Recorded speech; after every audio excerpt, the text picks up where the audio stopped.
So I'm a Southerner. I was born in Arkansas. Please don't hold that against me. I spent most of my childhood in Shreveport, Louisiana. At the age of 7, I found this weird game called football. I didn't know back then, but the very first game I played was called Smear the Queer.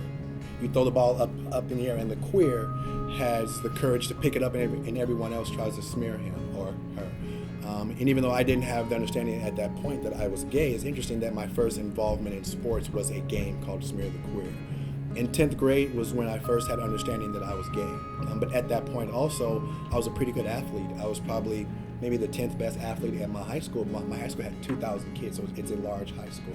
There was a kid at my school, his name, we'll call him John Smith. And John Smith was good friends with my best friend at the time. And John Smith was the only openly gay kid in my school.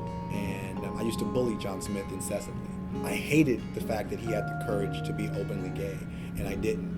As an athlete, you have a certain level of currency where you can get other people to pick on John Smith also. So for the next 2+ years, I made John Smith's life a living hell. And the way that I talk about John Smith now in my lectures is that I actually wanted to be John Smith. I went to college in Utah. I didn't feel the pressure to be the stereotypical guy who's having all these girls and doing all these things, because no one in Utah is that way. Once college ended, I signed as a free agent with the Tennessee Titans. And what was really wonderful about the sport of football was that I could hide. I didn't think about the fact that I was gay when I was on the football field. A good friend of mine from the football league said, "You inspire so many people in this football league that you should consider working with young people." So I started reaching out to some nonprofit organizations trying to volunteer there. I went to a place called the Hedrick Martin Institute, and Hedrick Martin is a LGBT youth serving organization that caters its services to young people from 14 to 24. I walked in there probably March of 2010, and I walked out of there in 2012 a different person.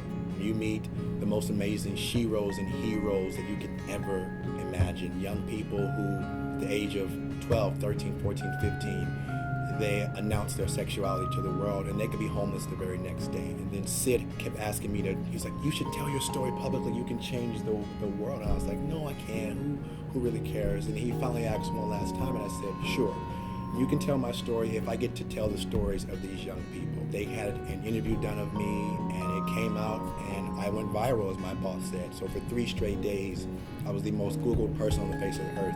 Even beat Miley Cyrus, yes. I also grew up with a speech impediment, so it was really something interesting for me to have grown up with this disability, but to be able to speak in front of people and not really feel uncomfortable. I'm always nervous, that means I'm ready.